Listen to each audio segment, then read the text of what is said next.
menjelaskan materi pertama, yaitu mengenai manajemen kurikulum. Kurikulum berarti suatu jarak yang harus ditempuh oleh seorang pelari dari garis start sampai dengan finish untuk memperoleh medali atau penghargaan. Kurikulum adalah seperangkat rencana dan pengaturan mengenai tujuan, isi, dan bahan pelajaran serta bahan yang digunakan sebagai pedoman penyelenggaraan kegiatan pembelajaran untuk mencapai tujuan pendidikan tertentu. Sedangkan manajemen kurikulum merupakan bagian integral dari kurikulum tingkat satuan pendidikan atau KTSP. Dan manajemen berbasis sekolah MBS.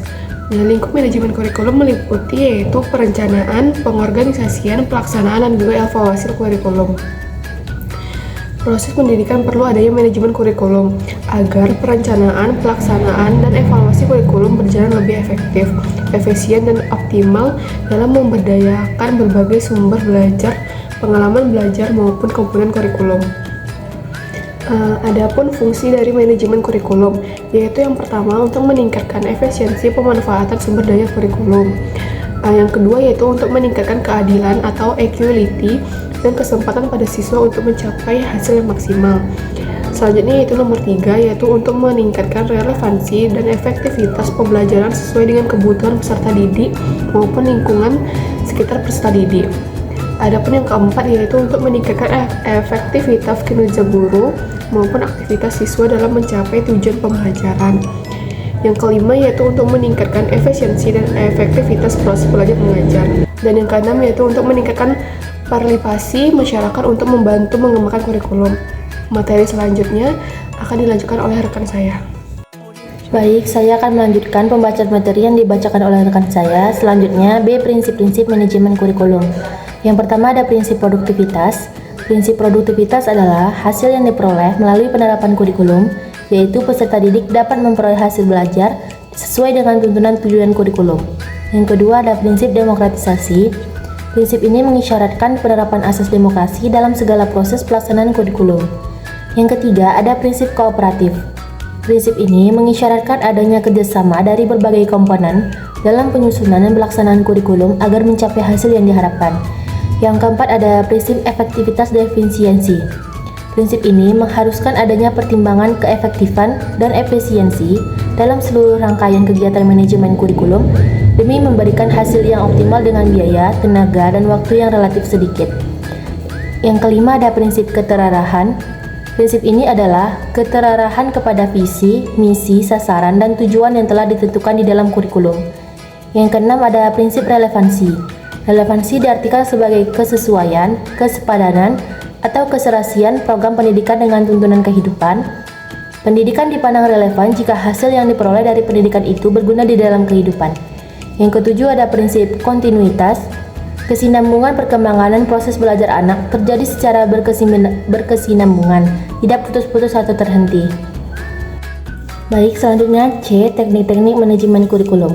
Teknik manajemen kurikulum adalah berbagai cara atau strategi yang digunakan untuk merencanakan, mengorganisasikan, melaksanakan, dan mengevaluasi kurikulum agar tujuan pendidikan dapat tercapai secara efektif dan efisien.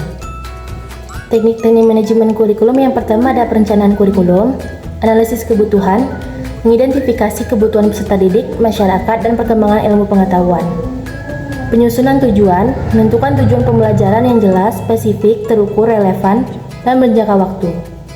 Pemilihan materi, memilih materi pelajaran yang relevan dengan tujuan pembelajaran dan kebutuhan peserta didik.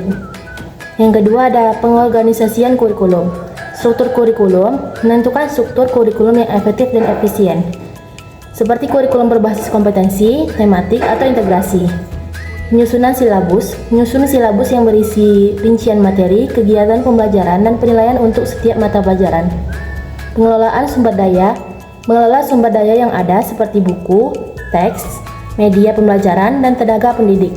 Yang ketiga ada pelaksanaan kurikulum. Implementasi kurikulum, melaksanakan kurikulum sesuai dengan rencana yang telah disusun. Monitoring dan evaluasi, melakukan pemantauan dan evaluasi terhadap pelaksanaan kurikulum secara berkala. Pemberian umpan balik, memberikan umpan balik kepada guru dan peserta didik terkait hasil pembelajaran. Selanjutnya ada evaluasi kurikulum, evaluasi formatif, melakukan evaluasi selama proses pembelajaran untuk memperbaiki proses pembelajaran. Evaluasi sumatif, melakukan evaluasi setelah proses pembelajaran untuk mengukur pencapaian tujuan pembelajaran. Revisi kurikulum, melakukan revisi kurikulum berdasarkan hasil evaluasi. Teknik-teknik lain yang dapat digunakan dalam manajemen kurikulum, yang pertama ada partisipasi semua pihak, melibatkan semua pihak yang terkait dalam proses pengembangan dan pelaksanaan kurikulum, seperti guru, siswa, dan orang tua, dan masyarakat. Teknik-teknik lain yang dapat digunakan dalam manajemen kurikulum yang pertama adalah partisipasi semua pihak, melibatkan semua pihak yang terkait dalam proses pengembangan dan pelaksanaan kurikulum seperti guru, siswa, orang tua, dan masyarakat. Selanjutnya ada pemanfaatan teknologi. Memanfaatkan teknologi informasi dan komunikasi untuk mendukung proses pembelajaran. Selanjutnya ada kerjasama dengan lembaga lain. Membangun kerjasama dengan lembaga lain seperti perguruan tinggi, lembaga penelitian, dan industri.